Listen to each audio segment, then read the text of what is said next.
everybody. Please sit down. Get things done. Nobody gets it done like we do. Now, I don't know, are we letting the media in? Is the media here? I guess we have a limited media because of distancing. And some people think I did that on purpose. But we've been getting along with them reasonably well lately. I just want to thank you all for coming back, because you came back. This is a Republican group, largely, if not in all cases. You know, they look pretty Republican. I'm not sure about Devin. Let's just say, you're a Republican, aren't you? This is a very, very Republican group, and we appreciate you coming back. Hi, Debbie. And I just want to say a few words, and maybe we'll say a couple of words in front of the media.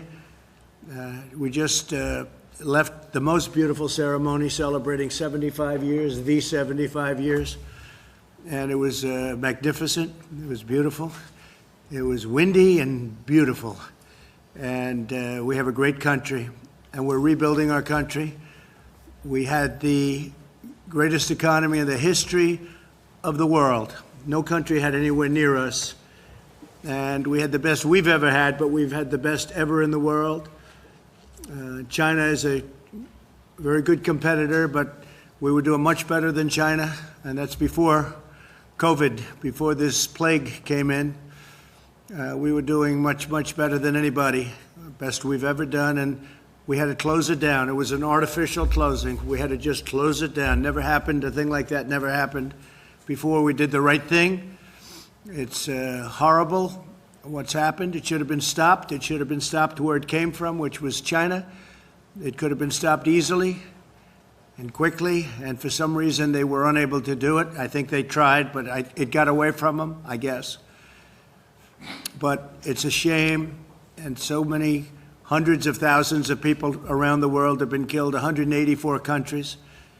But we're going to build our country back, and we're going to build it back fast.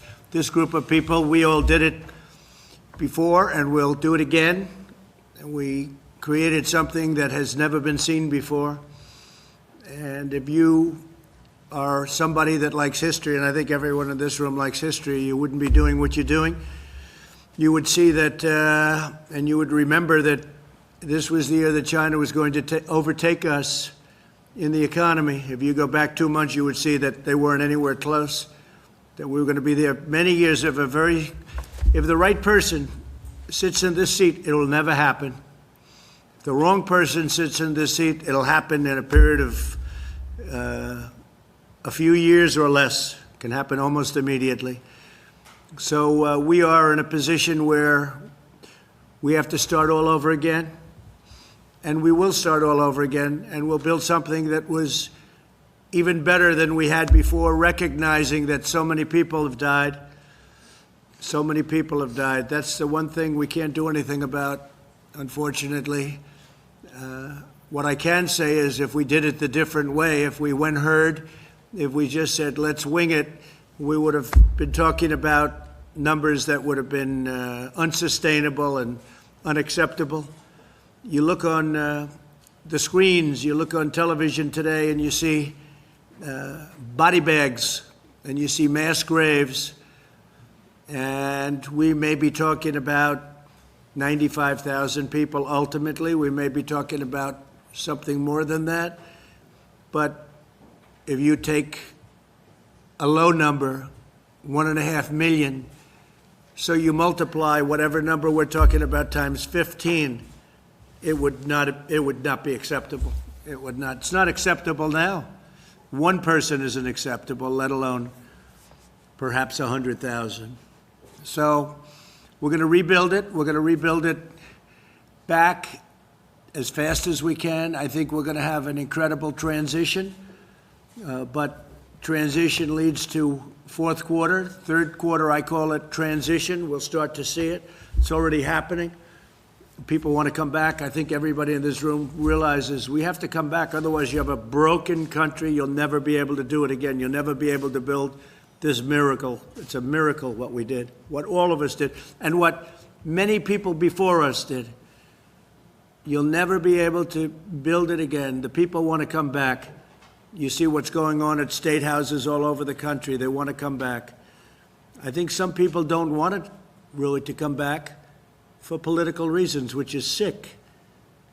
But the people, the real people, the people that want this country to be great and great again, we can say, they want to get back. And we're going to have embers, we're going to have fires, we're going to have things to put out, and we'll put them out. We learned a lot, things that we had no idea 2 months ago. We've learned a lot over the last couple of months, and we're going to do a job like nobody's seen before. And I spoke with Angela Merkel today. I spoke with Prime Minister Abe of Japan. I spoke with many of the leaders over the last 4 or 5 days. And so many of them, almost all of them, I would say all of them, not everybody want to admit it, but they all view us as the world leader, and they're following us. You look at what we've done with ventilators. We started, we had no ventilators. Nobody thought in terms of a ventilator. It's like, and I say it all the time, it's like building a car, and other countries don't have ventilators. And we became so successful at ventilators and building this very complex machine, very expensive machine, but very, very complex to have it right, to do it right. Highly computerized, very technologically significant. So we built, and we built, and we built. And they took other factories for totally other purposes, and now we have 9 factories that are throwing out ventilators at numbers that nobody can believe. It was really, there's not been anything like that since the Second World War, where we did the same thing with other types of product.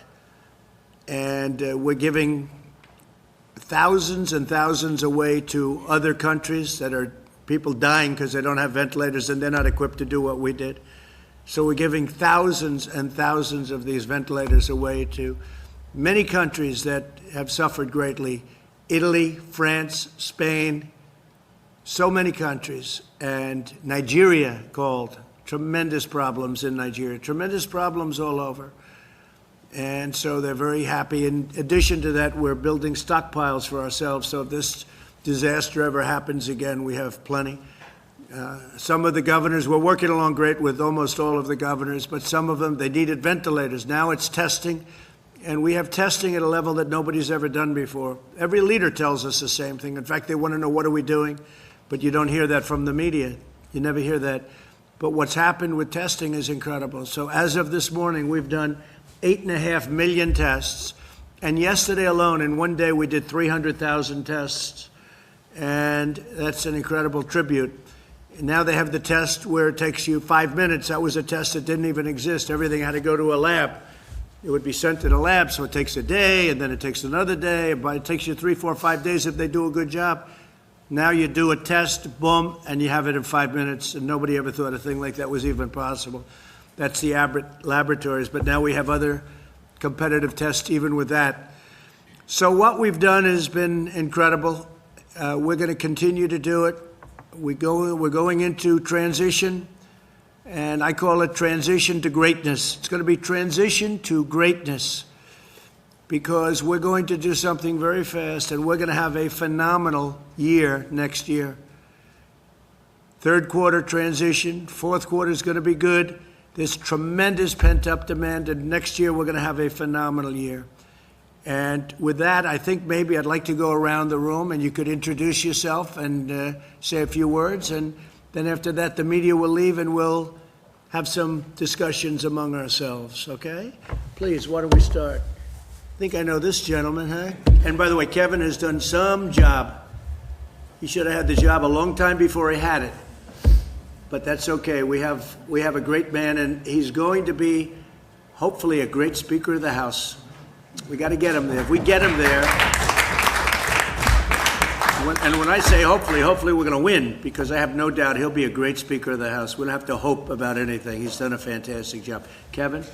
Well, Mr. President, I do want to say one thing. As you and the First Lady were out there honoring what transpired 75 years ago, that we had to end the tyranny of what Hitler was doing throughout Europe. We now battle something that is like a war. That this is a virus that came from a distant land that we did not invite.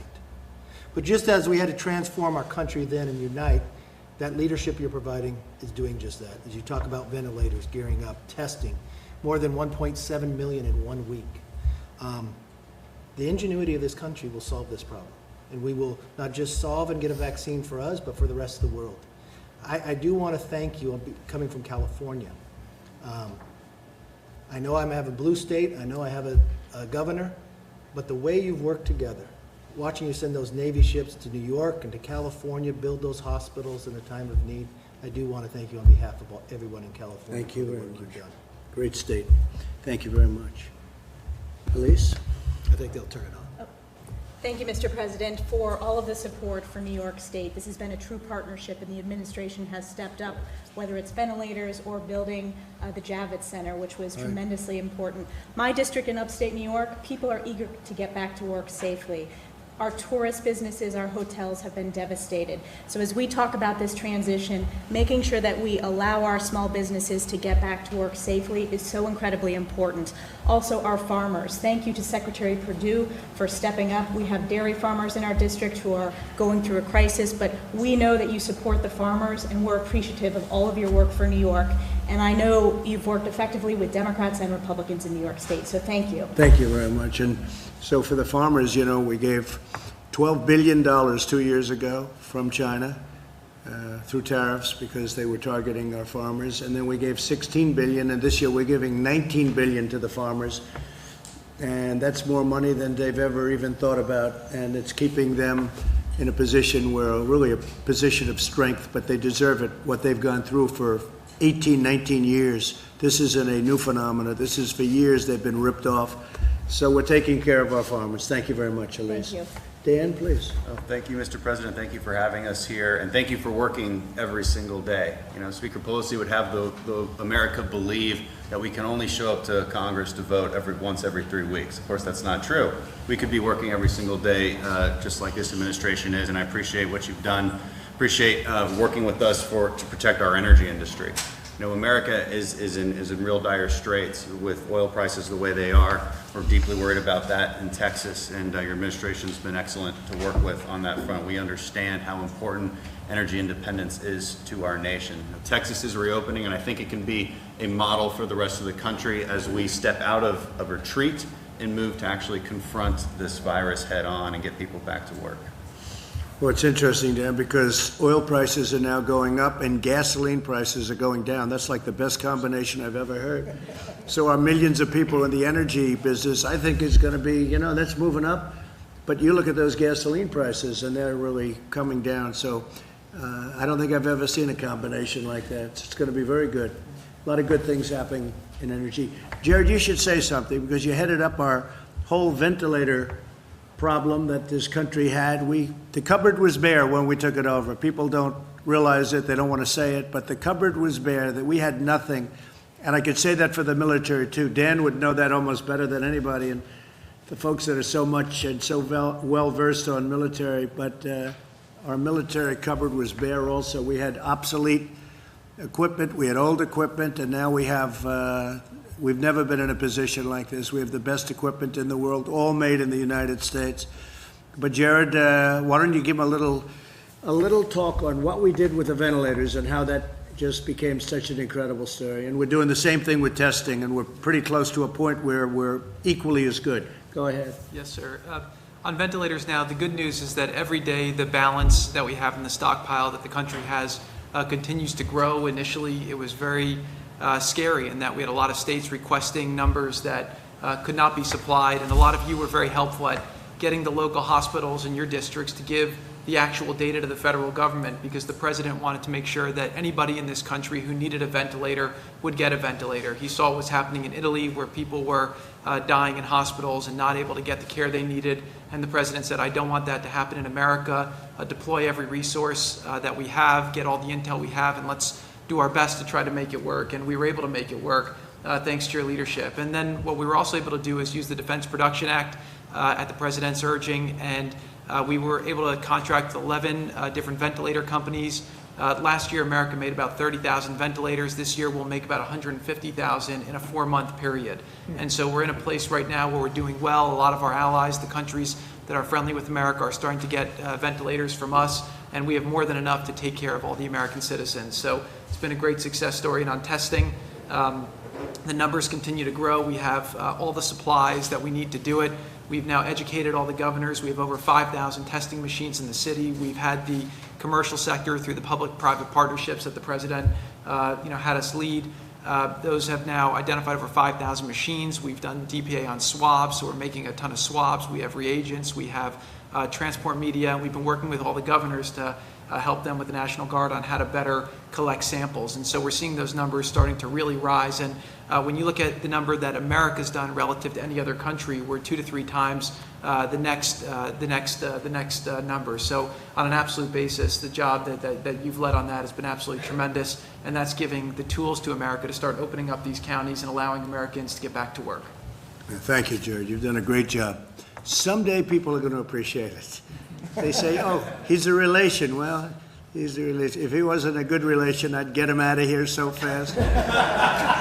Sometimes we have a problem, Louis. I say, get Jared on it. Great job, Jared. Thank you. Smart guy. Thank you. So here's another smart guy. So Devin, I think I thought about Devin more over the last couple of days than anybody else, because this guy would come in and he'd tell people what was going on, and nobody believed it because it was not believable. It wasn't true that they would be doing a takeover of a presidency illegally and all of the illegality that was going on. And he was the first one, our superstar Jim, and all of us will admit this guy was just, he wouldn't stop. Devin Nunes, he wouldn't stop. He saw it before anybody, and you deserve a medal. You deserve the equivalent of Pulitzer Prizes. They ought to take the Pulitzer Prize away from all of these phony journalists that got a Pulitzer Prize, and they were wrong. They were wrong on everything, and now they've been proven wrong. I saw where Clapper, not a smart guy. How do you have not a smart person heading up intelligence? How does that work, right? You have a man who is not smart, and he heads up intelligence, and that's possibly what happened. They ran away with it, but he knew what was going on, and I'd watch him on television. He'd say the worst things.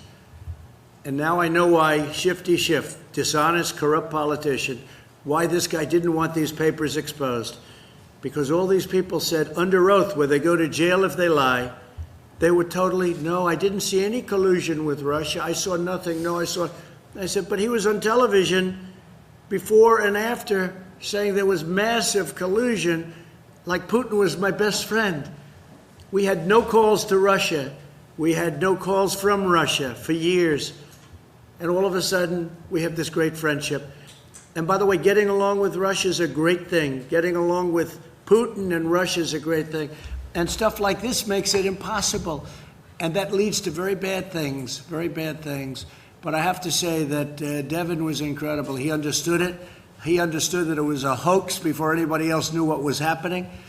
And then I have to say, the people in this room took over and did a hell of a job with you, right? They had guts. They had guts like nobody's ever seen before. I want to thank you on behalf of our country, and I'd like to have you say a few words. Well, thank you, Mr. President, and it's unfortunate what you had to live through for the last 4 years. Yeah. From your campaign to your presidency, and I appreciate your kind words, and for all the folks in here who worked so hard getting to the bottom of the Russia hoax situation. Let me just talk a little bit about the situation our country's in now. I know you're well aware. We've had 6-7 weeks here of keeping people inside their homes. We've learned a lot about this virus. There's still a lot more we need to learn.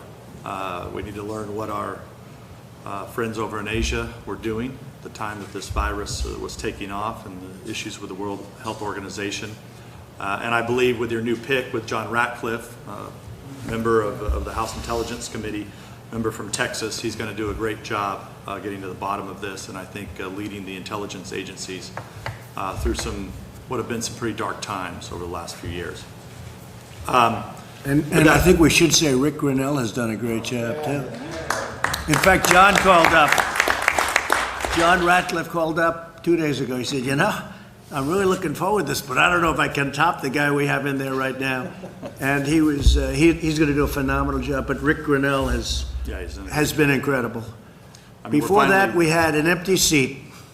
But Rick Grinnell, what he's done Even Louis would admit that. And I saw Rick yesterday walking in with thousands of pages of paper into the Justice Department.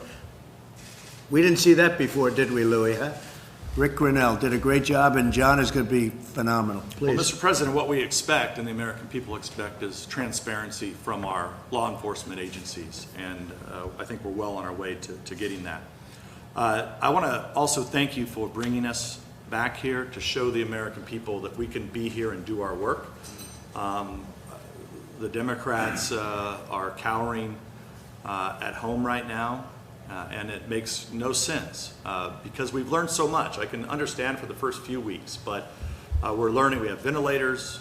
We're learning new ways how to treat this virus. And if we're expecting, as you know, you've been in my district. It's the San Joaquin Valley of California, heavy agricultural area. My folks have been going to work. My folks have been going to work, and because they have to feed this country along with a lot of the folks around here.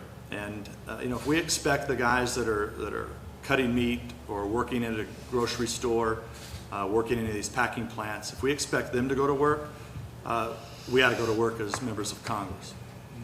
And I'll just leave it at that. I will say I got you all of your permits necessary from the federal government for water. You know, we throw millions of gallons a day of water into the Pacific Ocean that comes from up north. And when I saw Devon, I say, how come those fields are all barren? They're beautiful land, all barren, brown. And then they'll have a little patch like this, a little patch in a corner, or a little patch on one side, and it's beautiful green. You could see it was so, and I said, how come so much of it, 90%, 95%, it looks like a desert, and you have this? He said, we don't have water. I said, you mean you have a drought? This is a long time ago we met, right? Right at the beginning, before I got elected. And I said, you mean you have a drought? He said, no, we don't have a drought. We send millions of gallons of water out to the ocean to protect a very, well, I'll never say anything's unimportant. I think everything's important. To protect, go ahead, what's the name? The smelt, Delta smelt. Yeah. So you have a Delta smelt that's not doing well. It's getting no water, and it will do a lot better if it had water. But they send millions and millions of it. Is that seriously, is that the only reason? That's the reason they send it out there? Yeah, that and, For the Delta that and smelt. salmon, yes. It's So the incredible. farmers are very thankful for recognizing the important work that you've done, not only in San Joaquin Valley, but all over the country. And I'll just say, that's why they're out working, and I think we should be working. And I'm Well, you glad know, brought us here. with the water, though, I said, so what has to happen? Well, you need approvals from Congress, from this, from you need all sorts of approvals, but you need it from Commerce more importantly than anything. I got every approval for you, and you got a lot of the state approvals done through Kevin and yourself and others.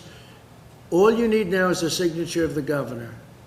And those millions of gallons of wasted water going into the Pacific, that's like a drop in the bucket. Doesn't mean anything to the Pacific.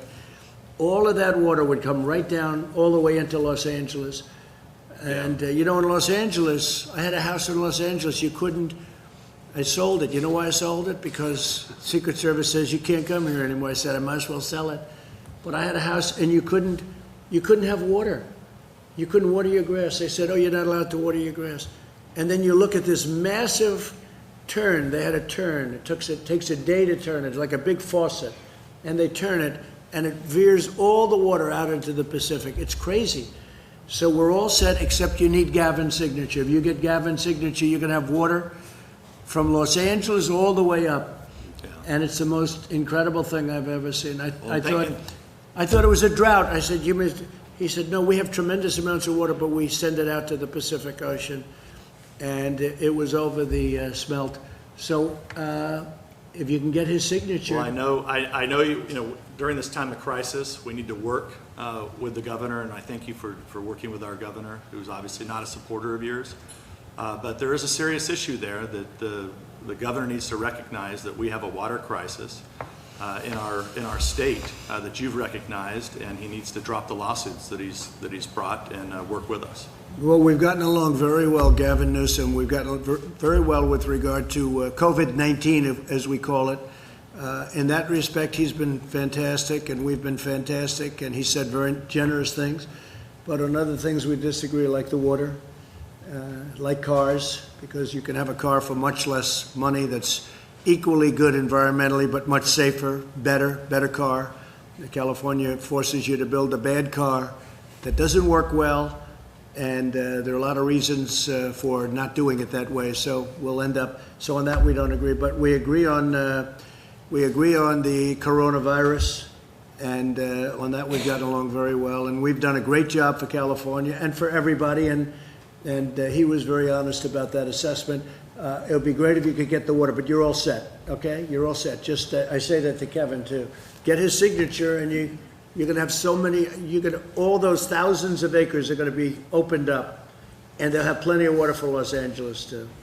So they won't have to ration. They're gonna ration the water in California. It's the most incredible thing I've ever seen, and yet they're sending millions of gallons out. So thank you very much, but thank you very much for the job you've done. Appreciate it. Thank you, sir. Please. Ted Budd, North Carolina. Yes. I want to thank you for having me here. I also want to thank my colleagues from the House. There is no vote today. There's nothing we're voting on. The Speaker Pelosi, has not brought us in to do anything meaningful, but we're here to lead by example and to say that we're ready to work. So we need something meaningful to help those back home. In North Carolina, we're very grateful for all the work that you've done here. And again, Secretary Mnuchin, I want to thank you as well for all that you've done.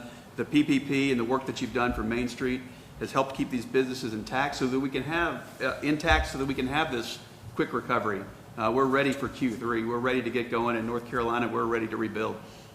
Great job. Thank you. Thank you, Mr. President. Guy Reschenthaler from Pennsylvania. I just want to thank you and the administration for holding China accountable. I think for way too long, no one's held China accountable. And the fact that we're looking into the World Health Organization and how they really work hand in glove with the Chinese Communist Party to cover this virus up in the early days is absolutely shameful. So thank you for bringing attention to that. In Pennsylvania, we're having a really hard time because the governor has had such draconian shutdown measures. We're now #1 in unemployment claims, but we're only #5 in terms of population. Instead of protecting the most vulnerable in nursing homes, where you had 65% of the deaths, if not more, in Pennsylvania, he just had a draconian measure, one-size-fits-all approach that lacked any kind of nuance, and it's destroying our economy while at the same time leaving the most vulnerable exposed to this virus. So thanks for calling out the governors that are going too far with this and calling for America and Congress to go back to work. So what the Democrats are doing in Pennsylvania is a disgrace, okay? It's a disgrace. Thank you very much. Thank you. Mr. President, Mark Green from Tennessee. Great to see you again. Thanks, Thanks for your leadership. This COVID-19 thing has been unprecedented. It's a challenge to both the world and the United States, our country. A challenge made worse by China and the delays in information to us, the deception. I mean, China lied and people died.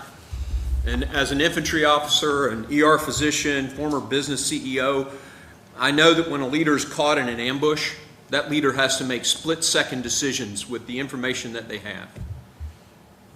Mr. President, I'm proud of the decisions that you have made.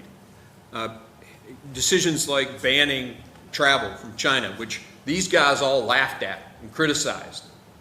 But it saved American lives. Sir, you saved American lives with those decisions.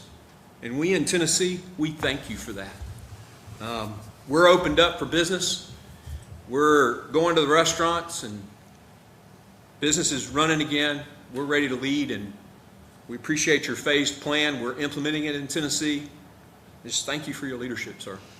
I really appreciate it, and your governor is doing a great job. And you're right, we banned people from China coming in, and they said, oh, but you did allow people. Yeah, they were American citizens, and they were allowed in under very, very strict rules and regulations and quarantines and everything else. But we banned people, and a number of our leading doctors said that saved hundreds of thousands of lives, and that was in January. And I remember being in a room with, I think, 21 people, and I was the only one that wanted to do that. Nobody else wanted to do it. They thought it was crazy. It had never been done before. Nothing like that had ever been done before. And now you watch them, the Democrats and the media, say, oh, I should have done it sooner. Nobody even thought about it. And a month later, you'd see Nancy Pelosi and other people talking about this disease is just nothing, it's going to spread over. And she wanted to go, and she was actually late in February. She was in Chinatown in San Francisco celebrating because this disease is going to be nothing. So I understand that. I mean, she felt that, and I can understand it. But for them to say much earlier, I actually banned China from coming into our country. It's just such a political disgrace that they're able to get away. It's just like Shifty Schiff making the statement today to try and save face when we have him cold on the papers, on the documents, and in about 19 different ways. It's so bad and so sad for our country. Thank you very much, Mark. Mr. President, you put that ban in place before they even named the virus. Yeah. You saved Americans' lives. Thank you. Thank you very much. I appreciate it. Thank you, Mr. President. Kelly Armstrong from North Dakota. We're an ag and energy state, so we've been uniquely hit on a lot of this stuff, but I'd like to say thank you for standing so tough with Saudi Arabia. That was a huge deal for our oil producers. Obviously, you've been great for agriculture, but thank you especially for your statement yesterday in support of cattle ranchers. Sometimes they get lost in the mix, and they've been getting hit pretty hard right now, so we really appreciate that. And then just, you get this economy up and going, and we'll do what we do best, and that's feed and fuel the world. And that demand is coming back, and you're up to $25, $26 a barrel, and a little bit more, and you're going to save your energy industry, really, because we're number one. And Russia and Saudi Arabia, I got them together, and they came to a good conclusion for us and for them and for everybody. And once that demand goes up, it's going to be great for the energy industry. So thank you very much. Thank you, sir. Louis? Thank you, Mr. President. And echoing the thanks, if you had lost that election in 2016, we would never have been energy independent. And it's been great for Texas. It's been great for America. And I do want to advise our media friends before they write stories about how we didn't wear masks and we didn't possibly socially distance adequately, that you saw to it that we had tests and that nobody in here has the coronavirus unless it's somebody in the media. So the only reason we would wear masks is if we were trying to protect ourselves from you in the media, and we're not scared of you. So that's why we can be here like this. So thank you for amazing job you've done. And it is amazing to see the hypocrisy. You do a travel ban, like Mark said, it saved lives. And they called you racist. And then when they realized you did the right thing, they said you should have done it earlier. And perhaps they could have noticed the need if they had not been pursuing, the hoax that was the impeachment. And I know the Speaker has appointed this new committee to investigate your handling of the coronavirus. And I've suggested they ought to name that committee the Committee of Oligarchs to Unelect the President, or coup for short. But that's exactly what it is. And the money, Steve and Larry, thank you for your work. There are a lot of people that are working for companies today that would not be in my district in East Texas, and they wouldn't be. I've heard this week from some that say they're getting threats that if they had any capital, they shouldn't have taken the loan, and they may be pursued for criminal when they could not have hired those people back if they had not taken the loan. So right. I hope that that'll be backed off a little bit, because it has put people to work that couldn't otherwise. But I'm optimistic, and I wouldn't be if you weren't president. So thank you for the work you're doing. Thank you, Louis, and you've been a great help. And if we didn't win the election, we wouldn't have found out all of the corrupt practices that are taking place at the top of the FBI with dirty cops and all of the things that we found out about other people in other agencies that are equally as important. All of this, we went on Drain the Swamp, and that's what we're doing. But nobody ever told me the swamp was going to be this vicious or this deep. And we're doing it. Could I make a suggestion on the justice area? And I know that with the Democrats in charge, some of the most important reforms may not happen. But the FBI is the only law enforcement entity I'm aware of that has not even come into the 20th century, not even asking them to come into the 21st. Everybody else does videotapes and audio tapes, and the FBI interviews witnesses and goes back and records their own notes of what they want to say a witness said, and then it's easily changed. And we need to bring them into the 20th century where they start at least doing some audio recordings so they can't change them. So that's one of the lessons we have seen from what's happened in their effort to create a coup.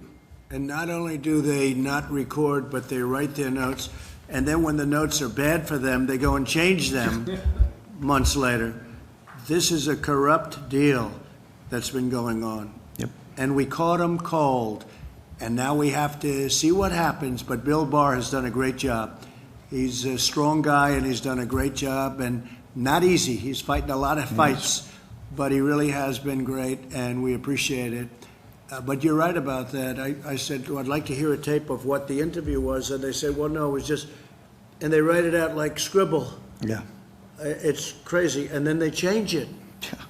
And they change signatures, they change everything. So we don't have the old one. It's one of the most incredible things, isn't it, huh? Yeah. Thank you very much. Thank you. Appreciate it. The most Well, powerful guy in Washington. I say Dan, most powerful man. Dan, I just want to thank everybody in this room for the past 3.5 years for supporting our president and the administration and everything you've done. This man goes 18, 20 hours a day. As many of you know, he's the most transparent president in history. He's the most accessible too. There's nobody in this room that can't call or get through to him, mornings, evenings, midday. But we love you all, and thank you so much on behalf of everybody here in the White House for everything that you've done supporting our president. It means the world. Thank you. and what a job he's done too, right, Mark? He's been amazing, and he does it himself. I remember when I was running Crooked Hillary, had 28 people. I had Dan, and Dan blew them away. It wasn't even a contest, and we have now, I guess, 6 different sites, platforms, and we have numbers that these people don't have. They don't even come close to it. So when they write false stories, we can go around them, and it's very important to be. Who needs it? I wish we didn't need it, but unfortunately, we have to do that. We have to have that because we don't get an honest press. Please, I'll tell you, Gates, you've been something. He's out there, Devin, right? He's out there fighting. Thank you, Go Mr. ahead, President. Matt. Your team is here. We're ready to work, and we are inspired by our president. I have observed your willingness to work with anyone. I saw the Democrat governor of New Jersey categorize the administration's response as extremely responsive. I've noted on our calls that our Democrat colleagues in the House, like Tom Suozzi and Jimmy Panetta, have made contributions reflected in the great work that Jared has done on testing and that Secretary Mnuchin has done and that the chief has done as well. But I have to say, Mr. President, I'm deeply concerned about what we're seeing from the Democratic leadership, because in the last several days, they have been caught in a terrible lie. Not only was there no collusion, we now know that the leaders of the Democratic Party knew that there was no collusion at the beginning and willingly lied to the American people anyway. Now we see that they're reverting to their old playbook. As we want to work together to provide provision to our people and take good ideas no matter where they come from, Nancy Pelosi and Chuck Schumer just want to set up new committees to investigate rather than working together. I know that even before being president, you talked about the importance of the president being a great cheerleader for our country and for our economy. I note, and I know in the jobs report today, we can see that even the people who have been furloughed or who are on unemployment now, they're optimistic that this is the team that will bring America back. What advice would you give us to try to have our Democrat leadership behave more like the governors you've worked with and some of the rank and file colleagues who've made helpful suggestions, rather than just reverting to their hatred and their lies to cover their tracks for their last set of lies? I think they've been doing it so long and gotten away with it for so long, long prior to us, and they had that 8 years, the Obama 8 years, that have been absolutely terrible if you look at the Justice Department and what's taken place. You look at the FBI and what's taken place. And frankly, prior to that, a lot of bad things went on. All we can do is keep winning, and if we keep winning, eventually they're going to come around one way or the other. May not be in that form, may not be them, because I'm not sure that you can do that with them. Tremendous dishonesty from Schiff and from others. And they know it's going on. They know these are not stupid people. They know it was a hoax. They know better than anybody in this room it was a hoax. They set it up. They're not aggrieved. I watched Schiff, Shifty Schiff, 9 inches around the neck. And I watched this guy, uses the world's smallest collar, right? But I watched him, I guess this morning, talking about, he acts so aggrieved, so aggrieved. He knows it was, he got caught. And not only caught, if he weren't in the halls of Congress, he'd be in jail because he made up phony stories and phony speeches and phony, everything was phony. He's a sick man. He's really a sick man. He's a corrupt politician. So I wouldn't count on somebody like him. But I think overall we have some really good support. I've had great support from Democrat governors. I would say almost all. And in some cases, oh, look, Andrew Cuomo the other day said that we have done a phenomenal job. That's a nice statement, phenomenal. That's a good word. It's true. But we've had great support. And Gavin Newsom, the same thing. He said something, the equivalent of that. So we can work with them. But I think this group is perhaps beyond repair. They're sick. There's something wrong with them. Mark, please. Well, Mr. President, I know I speak for you, but I just want to thank all of you for setting the example and coming back to Washington, D.C. It's time that we send a message to the American people that we're open for business, we're ready to get back, and we're ready to support a president who has been willing to take the bold moves each and every day to make sure that America's first. So thank you for allowing me to serve, and thank all of you. Well, I have to, before I introduce Jim, I have to say, so we had all of the great NCAA teams here just prior to COVID. Otherwise, they wouldn't have been able to come. But we had all of the teams, and one of the teams was the top wrestlers in the country, all the champions, NCAA wrestlers. And I saw him, and I immediately knew it was a wrestler. I could see there was a little action going on with those ears, and the muscles were coming out of the shirts, and I could see by the jawline. And I walked up with Jim Jordan, and they didn't give a damn about the president. They said, that's Jim Jordan. You don't know what a great wrestler, NCAA champion and a great wrestler. And they saw him, those wrestlers saw this guy, and they said, sorry, President, I got to say hello to him first, right? So Jim Jordan, and he's a champ, he's a winner, he knows how to win. Thank you, Mr. President. The exact same time that we learned what we did about General Flynn, the exact same time we learned that there was absolutely no basis for the entire Mueller Russia investigation that the FBI did, that very time, Nancy Pelosi sets up a select committee to come after you again. And so we just need to understand, guys, that they're never going to stop. But in spite of that relentless attack we've seen from them, Mr. President, we appreciate your leadership. We appreciate your entire team's leadership, getting things done for the American people. And I think, as Dan said, I appreciate your work ethic. I know how hard you work for the American people. I mean, I know how hard Meadows works. He used to return my calls all the time. Now I know he's working 15 hours, 18 hours a day, and you're working even more. So thank you for doing all. The people in the 4th District of Ohio appreciate it. The people around the country appreciate it. And we just need to keep it up, and we'll have the Great American Comeback happening real soon.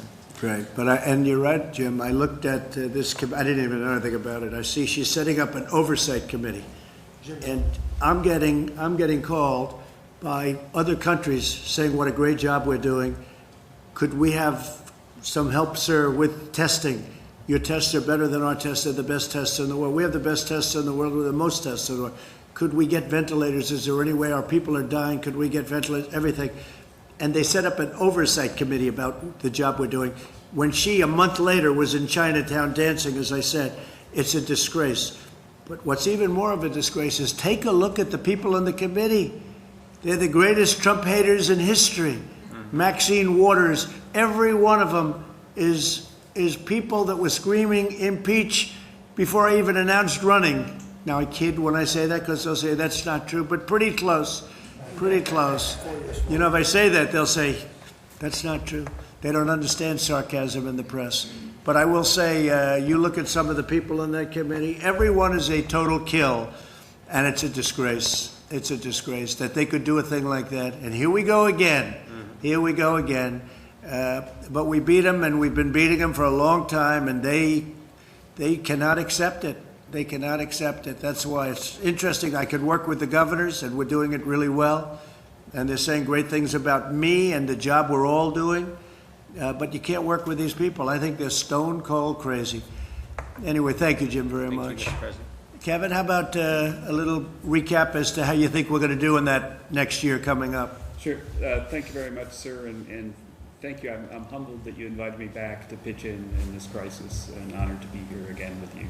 I think it's fitting that the members of Congress, thank you for coming back, that you would be meeting and working to make the economy better precisely today, which was about the worst job support ever. And that was something that we've been telling people was going to happen because you took the step to save lives, to slow the economy down. But there was a silver lining in the report today, ladies and gentlemen, that was really interesting to us, and the President and I talked about last night in the Oval, that almost everybody who accounted for the increase in unemployment in the report today said they expect to go back to work within 6 months. And now if that happens, then what will have happened is something historic, that we would have experienced the biggest shock in the history of the world, just about, I mean, short of perhaps World War, and recovered quickly. And I think that if we did that, sir, it's going to be because the economy was so strong in January that people have been able to withstand this, and because the policies that you all worked together to adopt built the bridge to the other shore. Thank you, sir. And at the same time, we would have saved millions of lives, because ultimately, that's what we did this for. But I heard that statement from you and some others yesterday that almost everybody expects to be back to work shortly. That's very unusual. Usually when you have something like this, they never expect to get a job again. So that's a great thing. Thank you. Good point. Thank you very much, Kevin. Mr. President. Thank you, Lee. House Republicans are here in Washington, D.C. to work. We want to deliver for the American people, and we're honored to be here today, and hopefully the Speaker calls us back into session at the beginning of next week. We'll see. We should have been here this week. The Senate was here in Washington, D.C., but... What is she doing, and where is she? What's going on? You know, I actually think that she's just trying to consolidate more power in her own gavel. She likes the feeling of that gavel in her hand. She knows that the grip is being loosened, and come January of 2021, she's going to have to hand it over to Kevin McCarthy. And in the meantime, she is trying to consolidate as much power as she can. And when she brings her House Democrats to Washington, and there's a process where we're able to participate in crafting legislation, she won't be able to dictate as much of her obstructionist radical agenda that appeases an enraged liberal base that put that gavel in her hands in the first place. Many of us here in this room were with you on the beaches of Normandy, and we're honored to be back here today to be with you on VE Day.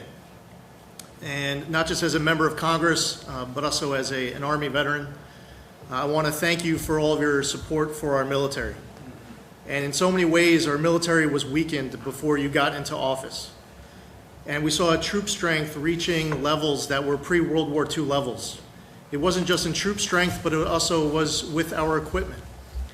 And whether it's support of the military, preparing our troops to win, understanding that you don't send our troops into battle unless they're sent to win. You send them to win, or you don't send them at all, and you know that. And you've been following these principles of understanding our enemies don't respect weakness, they only respect strength. And as someone who's still in the Army Reserves, and knowing right now that we have men and women abroad, they can feel when they go to sleep at night, their parents can feel good when they go to sleep at night knowing that you have their back. And our greatest generation that fought for our freedoms and liberties 75 years ago, they fought for that flag and our Constitution and made this conversation today possible. I saw them when they were with you in Normandy, those veterans calling out to you from that backdrop like they were 18 or 19 years old again. They just wanted a moment to share with their president, just to get a thumbs up back. They were little kids, even though they saved the world. And I want to thank you not just for setting up our military for success, but taking care of our veterans. Because when they come home, they're They should be treated with the love, dignity, and respect they deserve on behalf of a very grateful nation. As a New Yorker, I want to say thank you for what was a phenomenal effort to deliver for us during this coronavirus outbreak.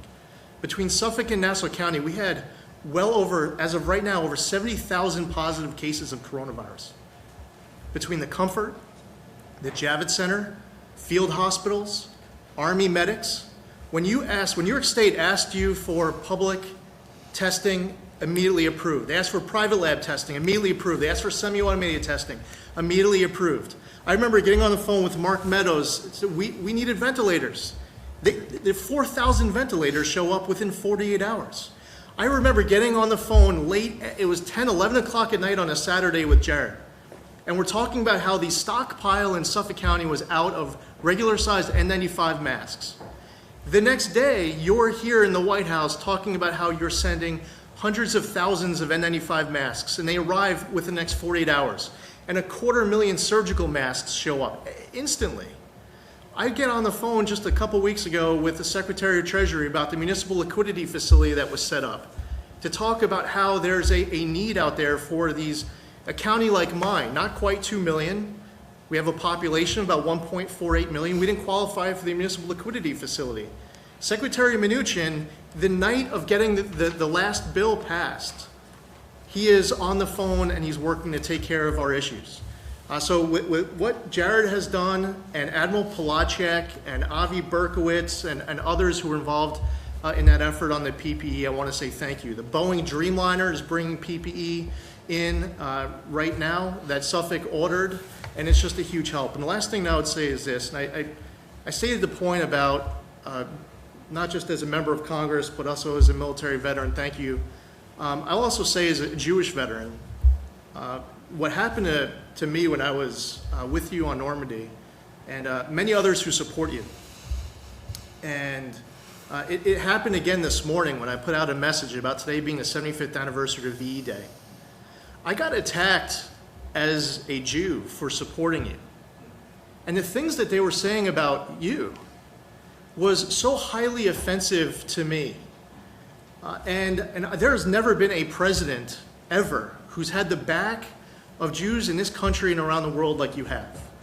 And whether it was moving the embassy in Israel to Jerusalem, and signing the Taylor Force Act into law, and recognizing Israeli sovereignty over the Golan Heights, but most importantly, fighting anti-Semitism here at home.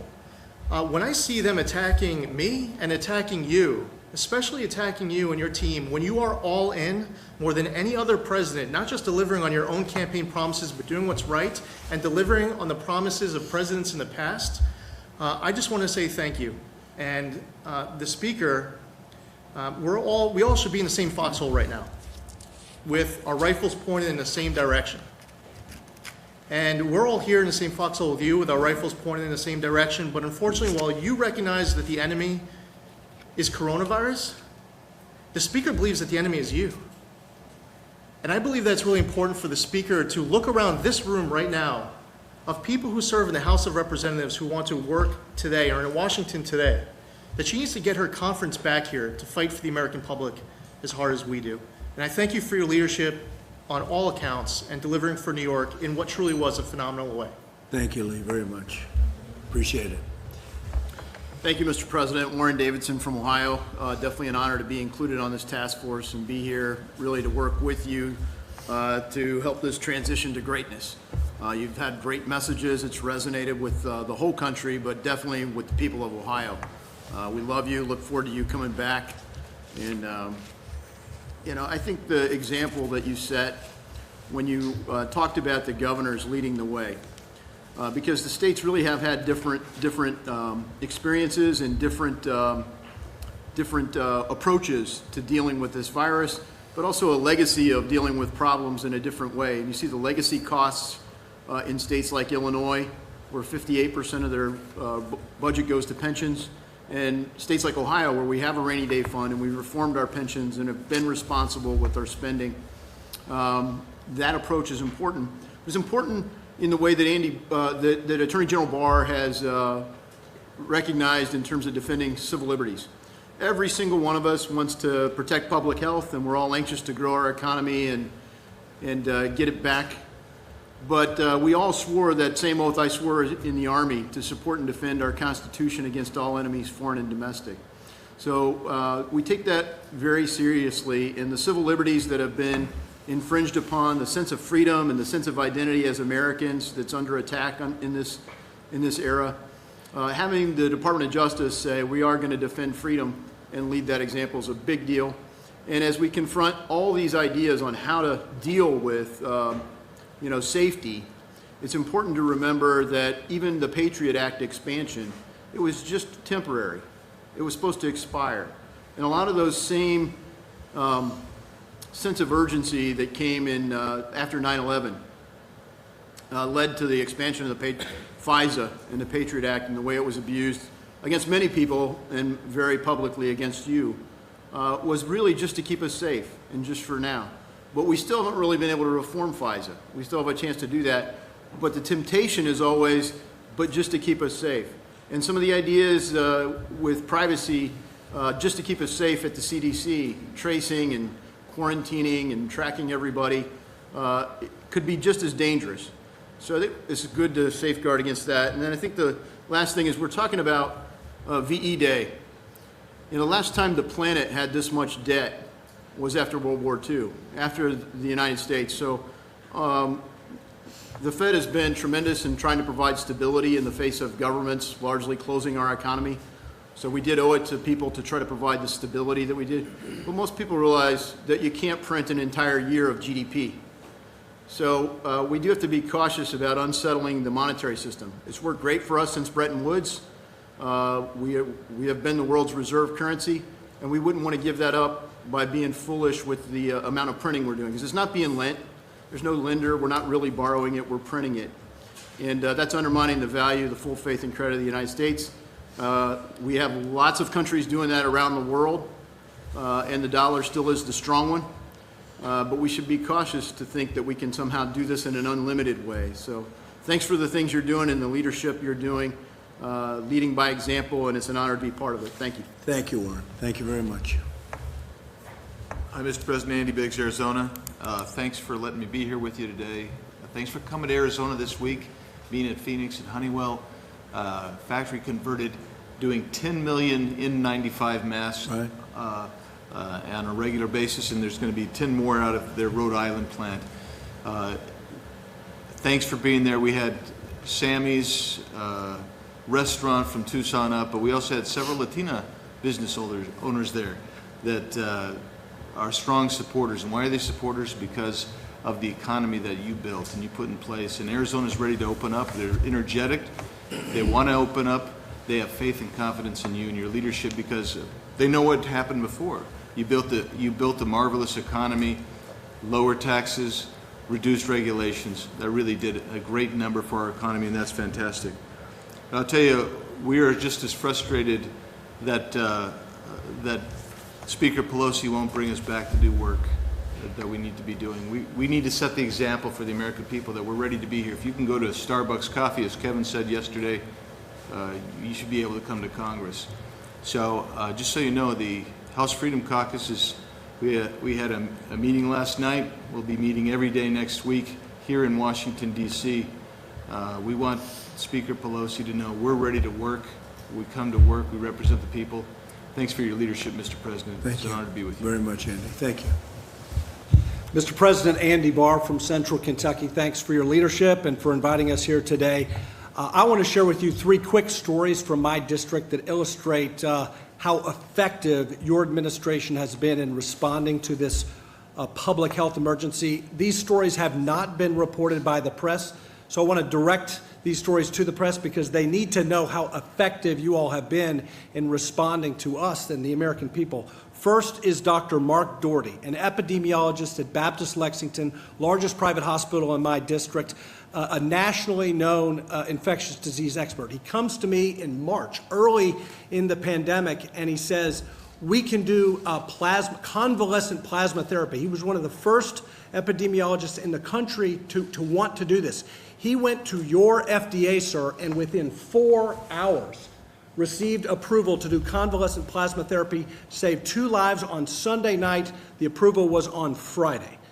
Second, he comes to me and he says, we can save personal protective equipment if we use telemedicine within the hospital. The problem is we need approval from the federal government to do that.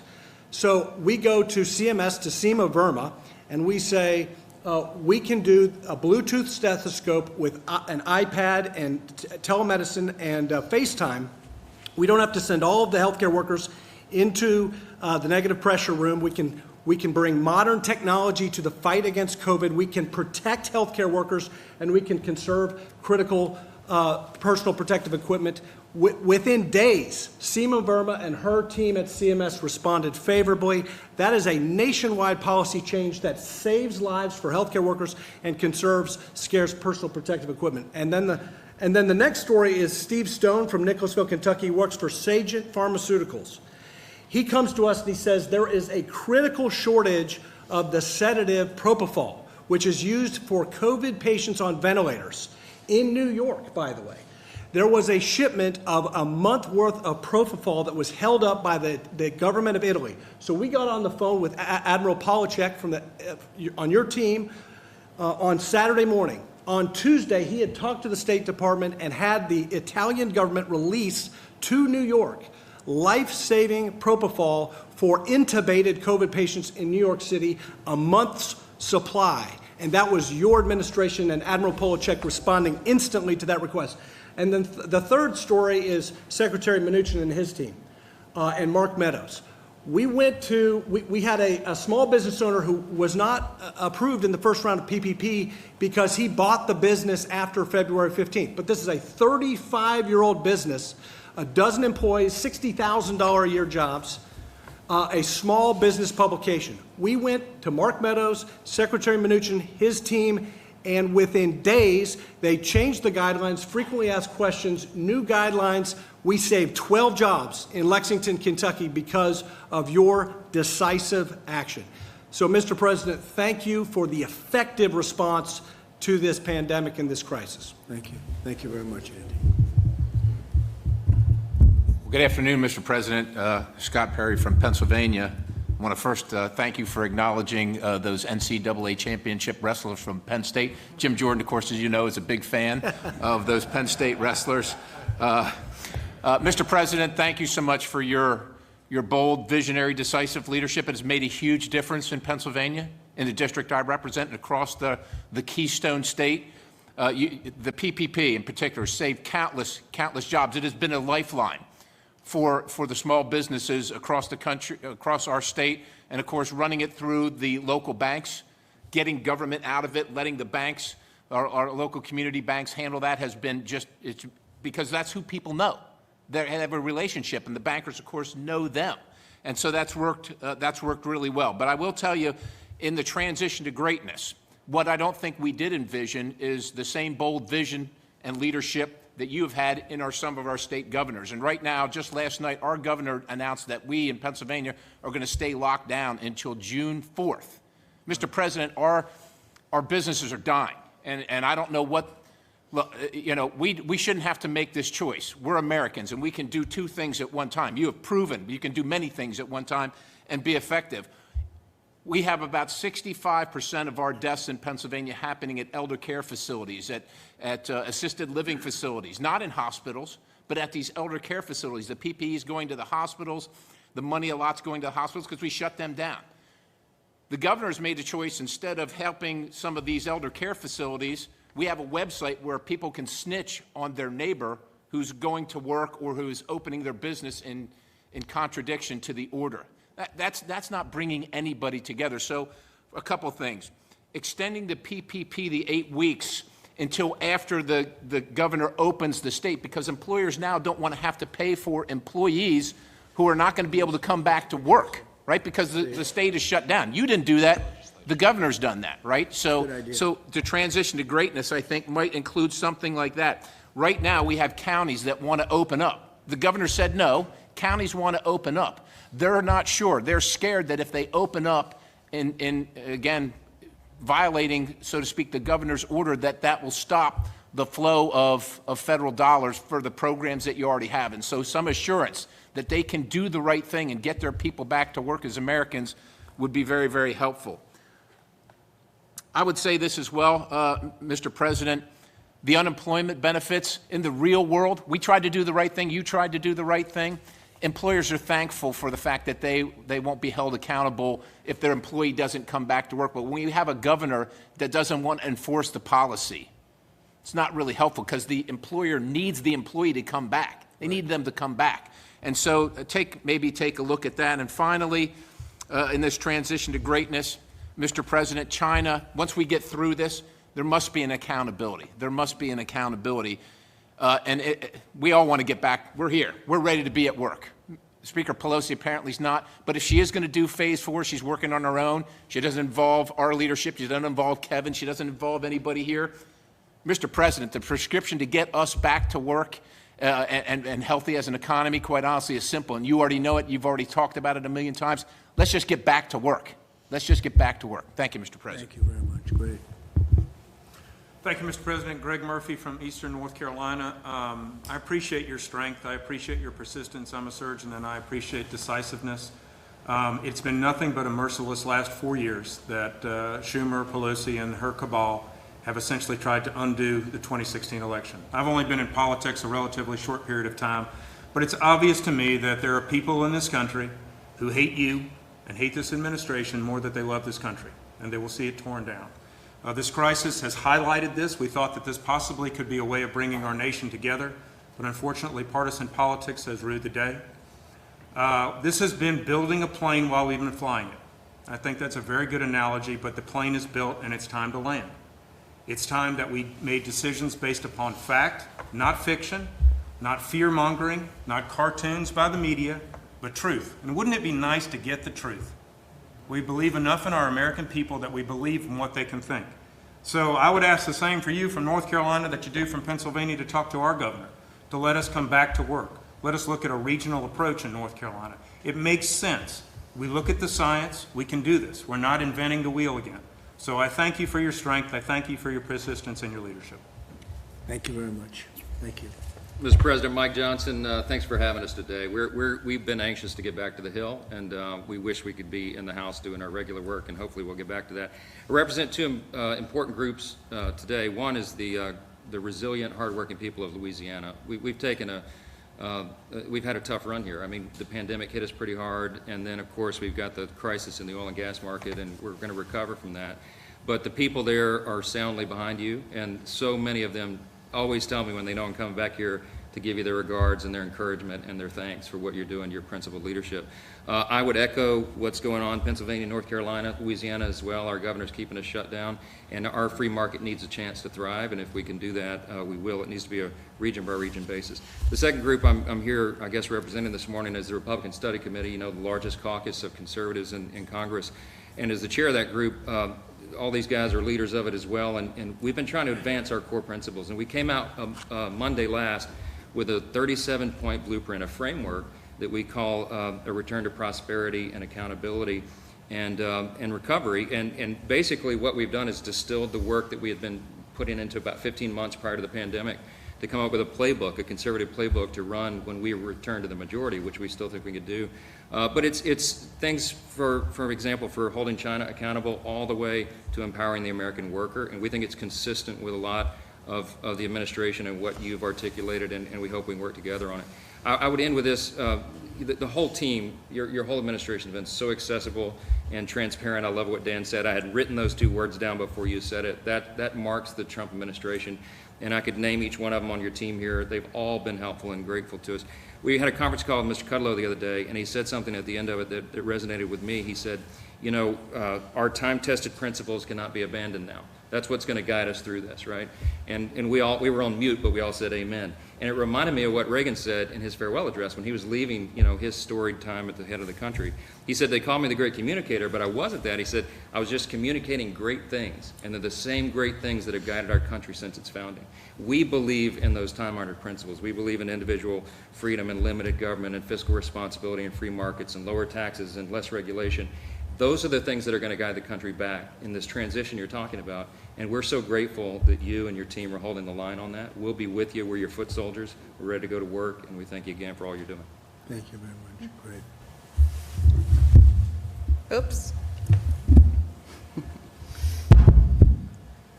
Well, I want to say thank you again, President Trump, for coming to Arizona, and it was such an honor to be on Air Force One with you. It was my first time, so it was awesome.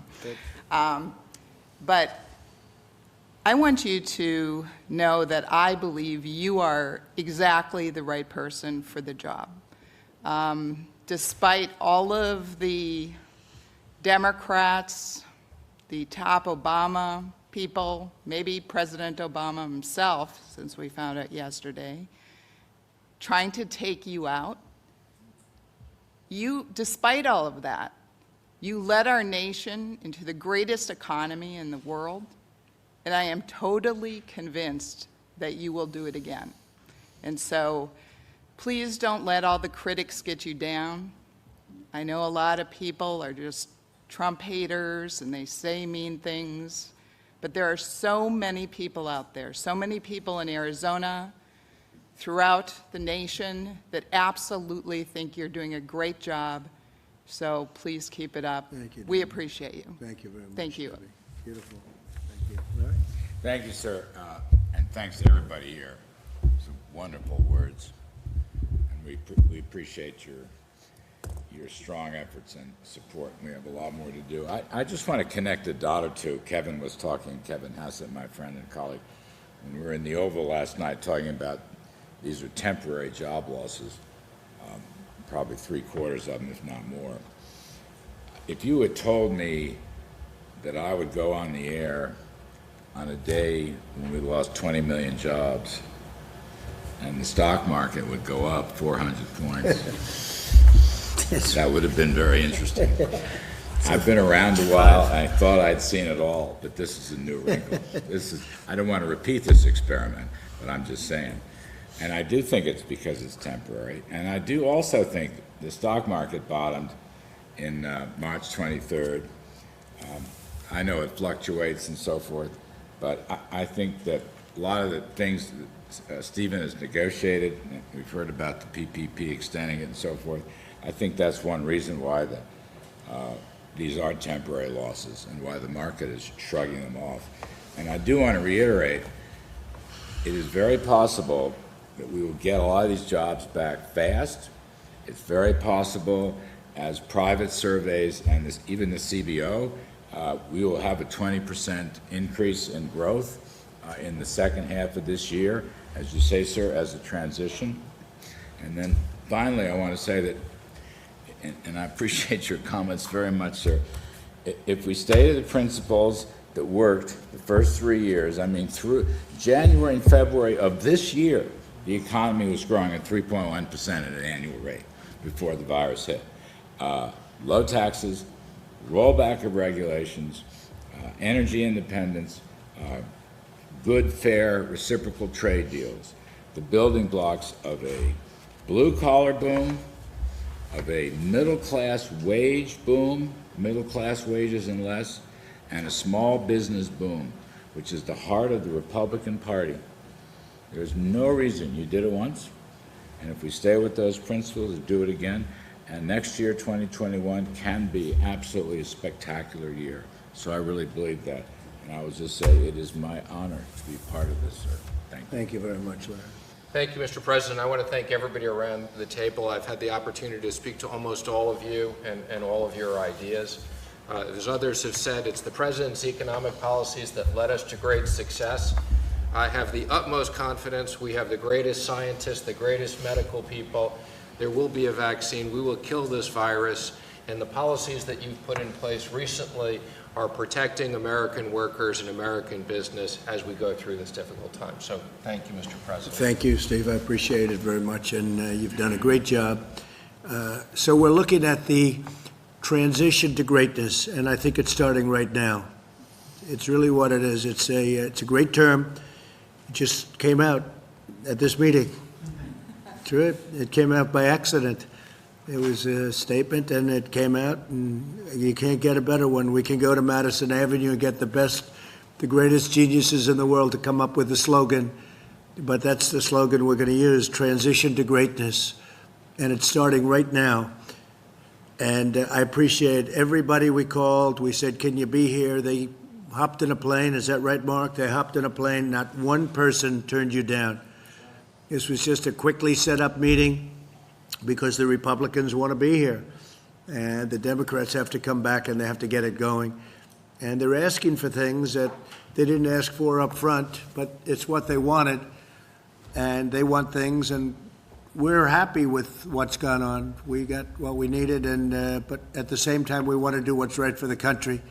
So we'll see what they're looking for, and we're in a position for a first time in a little while. You would never put yourself in that position, but we wouldn't agree to what they wanted, and it got sort of delayed, and now they need things, and we can sit back and we're going to watch, and we'll do what's right for the country.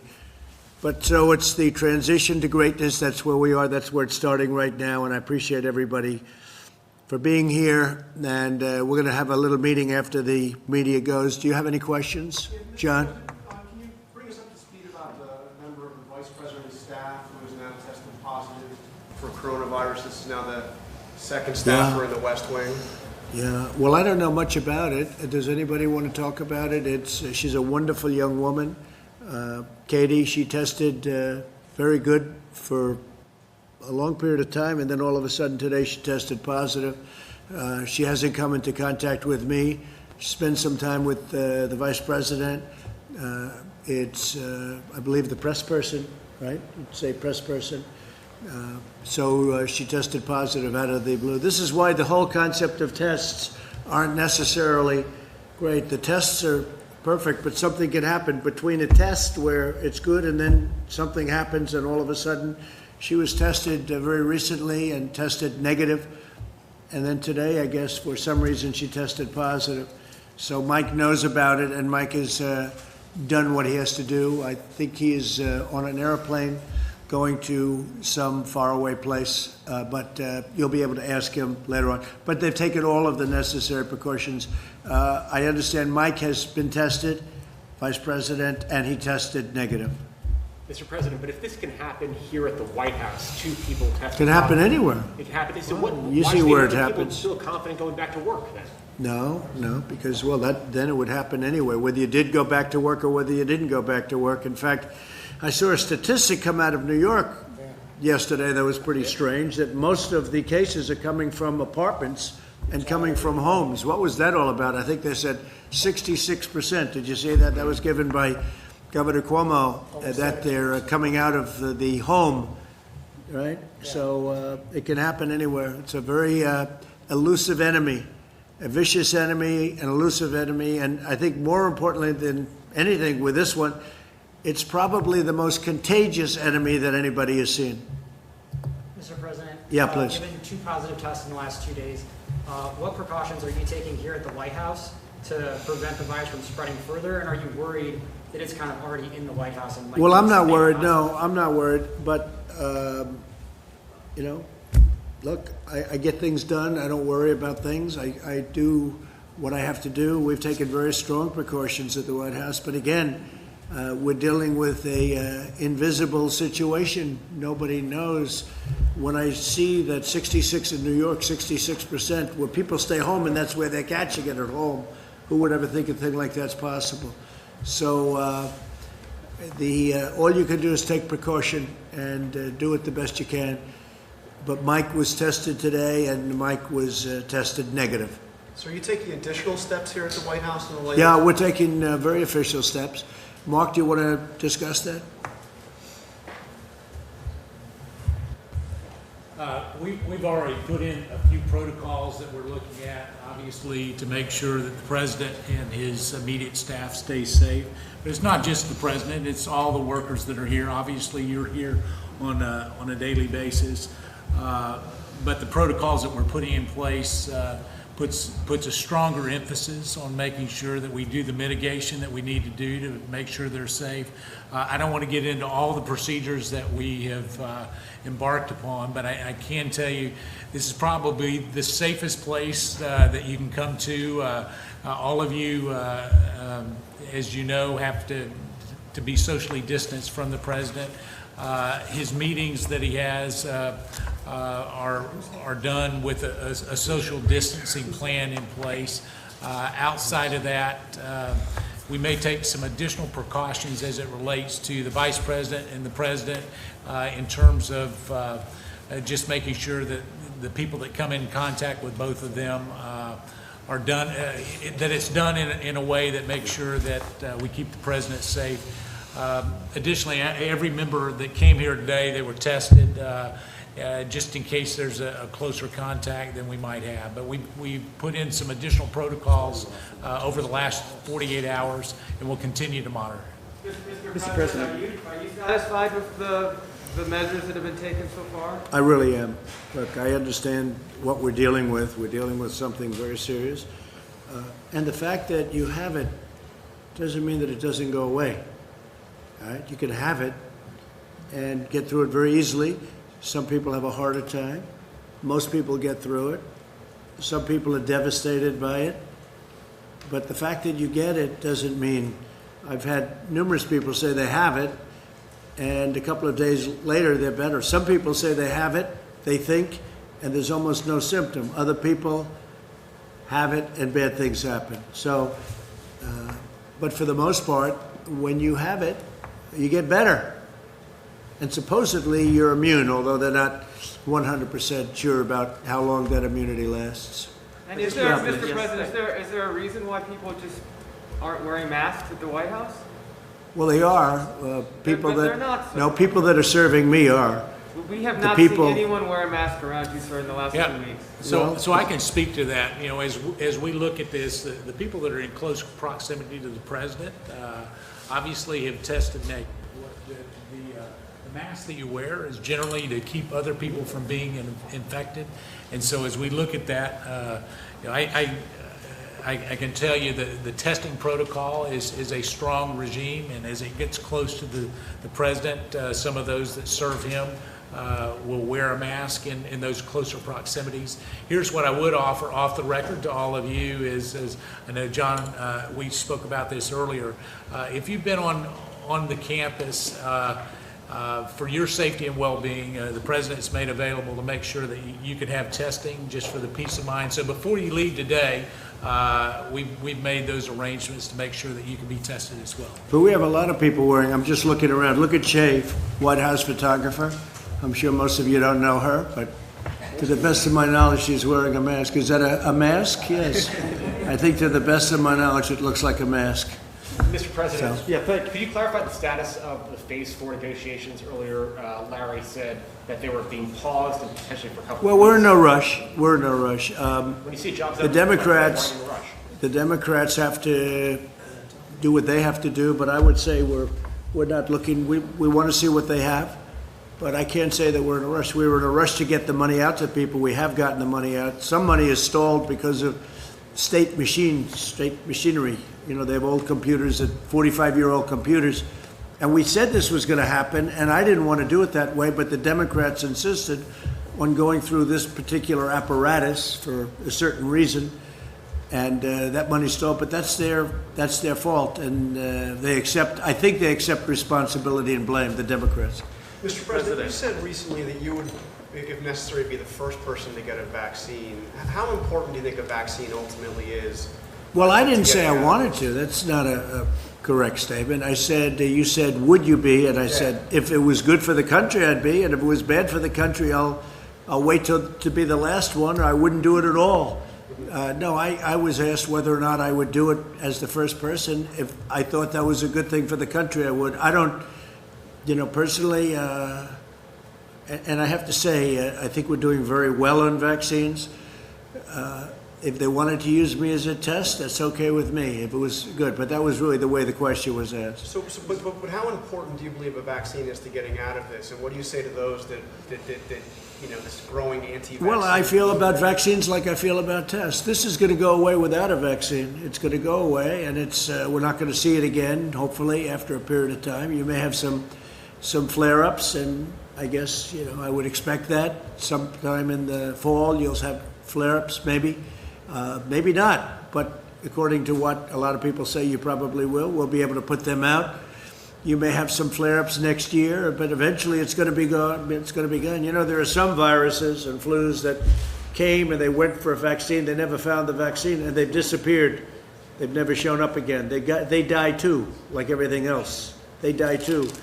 And so whether we do or not, I think great progress is being made by Johnson & Johnson, by Oxford and some others. NYU, I see, is very advanced. But if you don't get it, this is going to go away at some point. Mr. President, what evidence have you seen that this is going to go away without a vaccine? I just rely on what doctors say. They say it's going to go. That doesn't mean this year. It doesn't mean it's going to be gone, frankly, by the fall or after the fall. But eventually it's going to go away. The question is, will we need a vaccine? At some point, it will probably go away by itself. If we had a vaccine, that would be very helpful. Be very happy to have a vaccine. How often do you meet with Dr. Birx, Dr. Fauci, and the medical experts, or have you essentially just moved yourself on to the economic aspect? No, I listen to them. I have a lot of respect for them. Dr. Birx, Dr. Fauci, and we have some other people that are very good. No, I listen to them very, very intently. But how often do you meet with them? Talk up, you have a mask on your face. How often do you meet with the medical staff and the medical experts? A lot. A lot. Mr. President, for the unemployment. Do you find the CDC protocols to be an impediment to opening up the country? Which protocols? The recommended guidelines that have been. No, because I'm relying on the governors, and the governors are the ones that are doing that. And if I see something wrong, I'll clamp down on it very hard and very strongly. But I'm relying on 50 very talented governors. I don't think they are all talented, but many of them are very talented. Why are you not releasing those guidelines to? They're released. They know what to do, and they know what they're doing.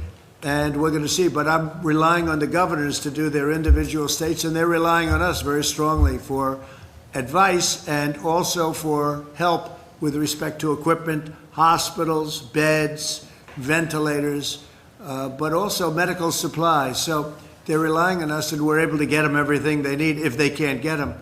Ideally, they can get it, but much of the things that we're getting and we've gotten for them, we're able to stockpile in their states. So we're sending it around, we're sending more than they need. So if this should happen again, they're going to be ready this time. And what happens, though, if the infections go spike once the government... You have to put out the fires. Then you're going to have to put out the fires, and the governor should be able to do that. Mr. President, you said the third quarter would be a transition and the fourth quarter would be good. Where do you expect to see the unemployment numbers at that? Well, I think the unemployment numbers are going to go way up. And the statement that Kevin made is incredible. Everybody expects to have a job back very shortly.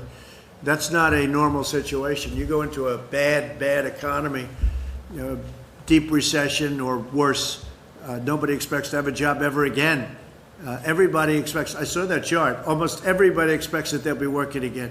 This was an artificial turning off of a tremendous economy. We did the right thing because we saved millions of lives, probably millions of lives. But this was just all of a sudden one day we had to turn it off. When we turn it back on, which we've just started doing, I think it's going to come back blazing. I think next year has a chance to be one of the best years economically we've ever had because there's tremendous pent-up demand. So if unemployment's at 14% now, perhaps going as high as 20%, where do you think that will be in the I think the number is going to be a great number. I'm not going to say exactly what. I can say over a period of time it's going to be where it was, maybe better. Can't get much better. We were at 3.5%. But it will be, I expect it to be where it was. The demand is going to be tremendous. And next year is going to be a tremendous year. Fourth quarter is going to be very good, maybe better than that. The transition is going to be very interesting, but you're going to see some very good numbers coming out of the third quarter. It's a transition. I call it the transition to greatness. We're going to have a great year next year. But You'll see. We can get dug out by the third or fourth quarter of this year economically? Well, the third quarter, we're moving in that direction. Right? I would say it's starting right about now. We're going to start moving in that direction. But the third quarter will be, I think it's going to be very good. It's going to be a very good indicator, but it's going to be very good. But it is a transition quarter. The fourth quarter is going to be good. It could be maybe more than good, Kevin. And next year is going to be, I think it's going to be a really powerful year, economically. Mr. President, Larry said this morning that he expects the May unemployment numbers to also be problematic and to be very high. what are you and your administration, these lawmakers, what are you Well, all the main doing? numbers, we haven't started coming out of it, Well, and, what are you all doing to provide relief to workers over well, the we're next doing a 6 lot. weeks? Look at all the money. We took $2 trillion and we're spending it all over because we want to have we're throwing money at it. And over the years, they've learned that's much better than not doing it. Look at 1928. In 1928, they raised interest rates and they raised taxes. How did that work out? Not too good. Not too good. But if you look at 1928, 1929, the first thing they did was raise taxes, and then they raised interest rates, and they choked everybody to death, and it took 15 years to recover, more than that. So we do it, we're doing it the right way. We have a lot of great students of finance. I'm one of them, and we're throwing money at it. And I'll tell you what, I've watched some people and read some people that I would say would not have agreed with that, and I haven't seen anybody disagreeing with what we're doing. And in fact, they say what we're doing with the PPP, with, you know, all of the things that we're doing is great. One thing we could do is a payroll tax cut. That seems to bother the Democrats. One thing with a payroll tax cut, though, it's over a little bit longer period of time. But a payroll tax cut is something that some people that are very smart, I'm one of those people that like it because I think it's really sustainable. I think it will sustain it. But that's one thing that a lot of people would like to see. Mr. President, you were with seven. Another thing they'd like to see is a capital gains tax cut, meaning no capital gains. Some Republicans are true hardline Republicans around the table. Not all of them. Some people might say, Louis might say, forget it. But some people would say that a capital gains stoppage, cutting capital gains, getting rid of capital gains tax, they've said that for many years, would be a great thing.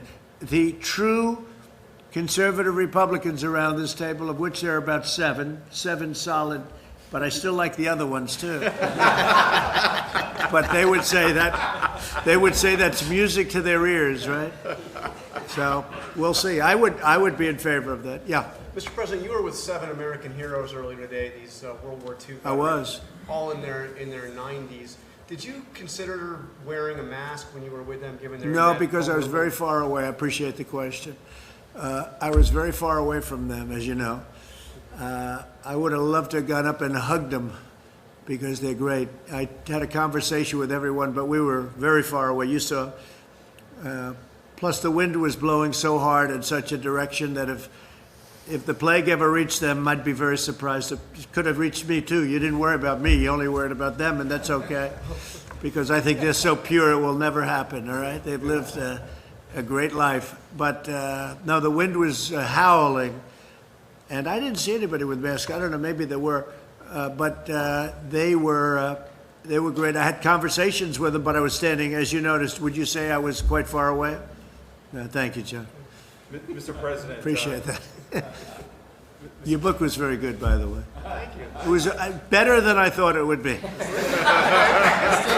No, it was actually a very good book, but it was actually better about me than I thought it would be. So I appreciate it. You've known me for a long time. 26 years. This wasn't really in the schedule, right?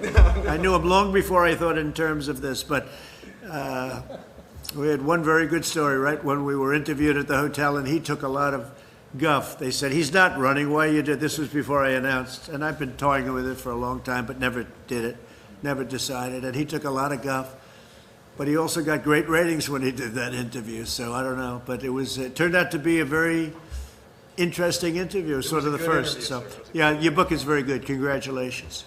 How's it doing? Bestseller list. Bestseller. Bestseller, yeah.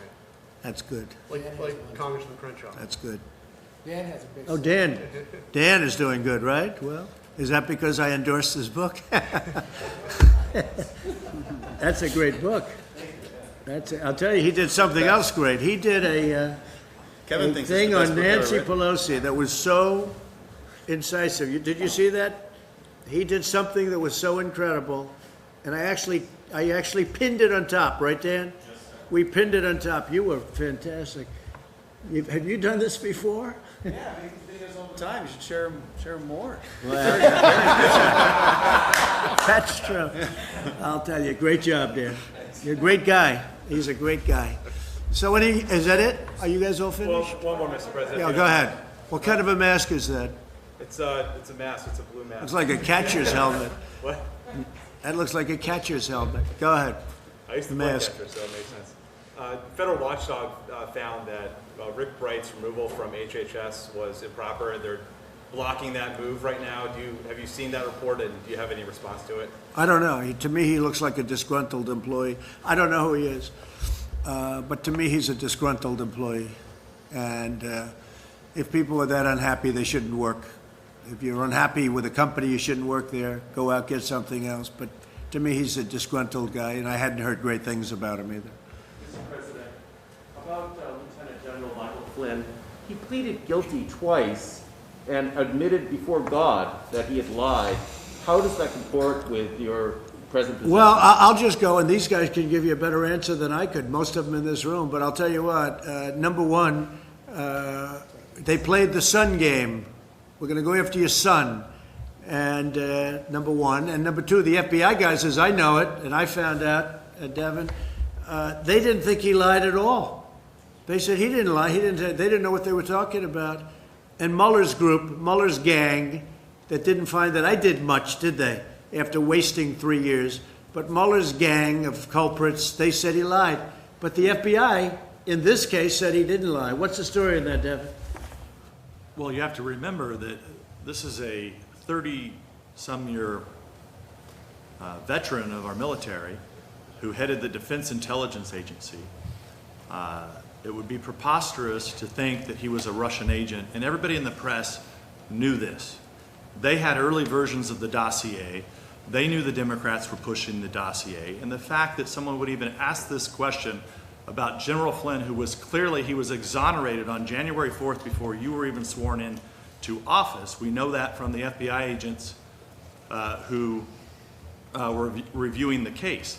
I'm not even sure it was properly predicated to review General Flynn in the first place. You know, there's a lot of people in this town, in the swamp, that all of these people in the media know that work on behalf of foreign agents and aren't registered. And General Flynn, who's a 30-year war veteran, the way that he's been treated, the way his family's been treated, the way that he's lost his livelihood, he lost his house, and I think the American people owe him a debt of gratitude, and this government owes him and his family an apology. When they didn't have anything on Flynn, they By the way, the FBI found he didn't lie. Okay, thank you very much. Thank you very much. Thank you.